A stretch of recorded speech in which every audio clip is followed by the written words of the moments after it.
आदमी ने नारद मुनि से पूछा, मेरे भाग्य में कितना धन है? नारद मुनि ने कहा, भगवान विष्णु से पूछकर कल बताऊंगा।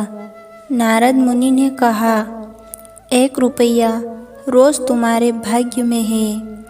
आदमी बहुत खुश रहने लगा क्योंकि उसकी ज़रूरतें 1 रुपये में पूरी हो जाती थी।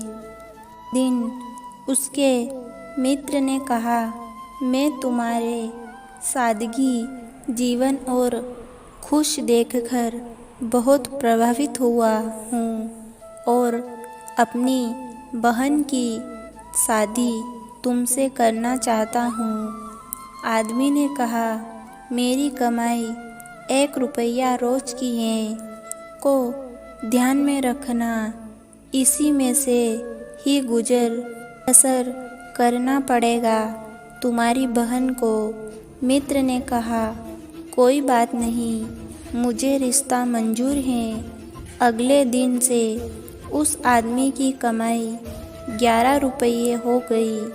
उसने नारद मुनि को बुलाया कि हे मुनिवर, मेरे भाग्य में 1 रुपया लिखा है, फिर 11 रुपये क्यों मिल रहे हैं?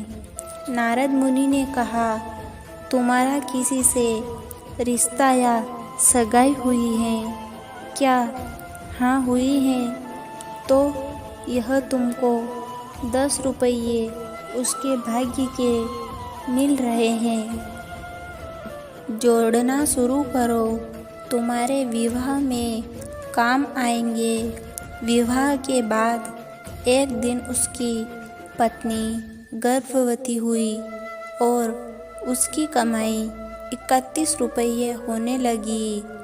फिर उसने नारद मुनि को बुलाया और कहा, हे मुनिवर, मेरी और मेरी पत्नी के भाग्य के 11 रुपये मिल रहे थे, लेकिन अभी 31 रुपये क्यों मिल रहे हैं?